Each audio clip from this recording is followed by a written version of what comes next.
Mes finalų ruošėmės visą šį turnyrą ir finale žinom, kad varžovai tikrai stiprus ir buvom jam nusiteikę. Aišku, turėjom šiokių tokių kluptėjimų, negalėjo žaisti kai kurie žaidėjai, tačiau tikrai vyrai gerai apsigynė, užpuolė, sužaidė, įvykdė žaidimo planą.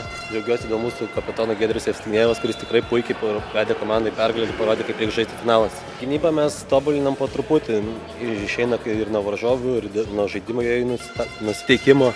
Bet na ką, gintis mes mokame, tai ir stengiamės, aišku, ne visada pavyksta, bet kai pavyksta ir varžovų jos neįveikia, tai tiesiog taip išeina.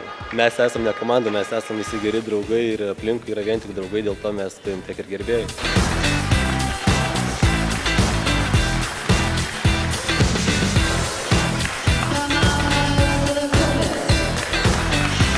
Nesapnavau, negalvojau, kad taip išeis. Tiesiog atidaviau visas jėgas, kad komanda laimėtų, o kai įvertina tavo pastangas, yra labai malonu. Aš manau, akcentavom gynybą pagrindė. Jei apsiginsi, laimės rungtynės. Mes juos žinome jau seniai, visus tos žaidėjus, žinom, kad laukia nelengva kova. Bet tiesiog pasidarėm skirtumą, kurį kitam kėlinį sėkmingai išlaikėm. Šį sezoną turime ne vieną tikslą, žaisim 3 lygose, 2 Kauno lygose, taip pat ir 3 lygoje naujoje Lietuvoje. Norime iškovoti kuo daugiau pergalių ir kryptingai tam ruošime. Komanda visur žaista pati, tai tikimės susižaidimo.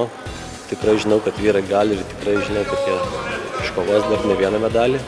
Taip pat norėčiau padėkoti rėmėjams, be kurios šios komandos nebūtų. Taip pat norėčiau padėkoti Kauno krepšinio mėgėjų lygų už labai puikiai organizuotą turnyrą. Tikrai labai aukštą klasę. Labai malonu buvo žaisti ir dėl to mes šiais metais atėjome į šią lygą. Tikėsimės, tai ne pirmi ir ne paskutiniai metai.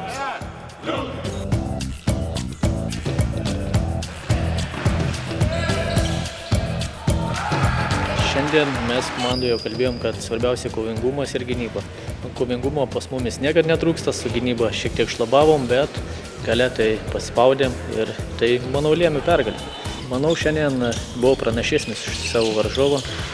Nu, sakykime, gynyboje gal šiek tiek silpnesnis, bet įrodžiau savo pranašumą. Tai parodė statistika. Ir tai parodė mūsų pergalę, kad mes šiandien ir aplamai buvom stipresni. Vyrai prikolina, jog vaikystėje buvau įkritęs į Red Bullio bačką. Gal čia tiesa, kas čia. Iš tikrųjų, tai 2 minutės ilsėjus.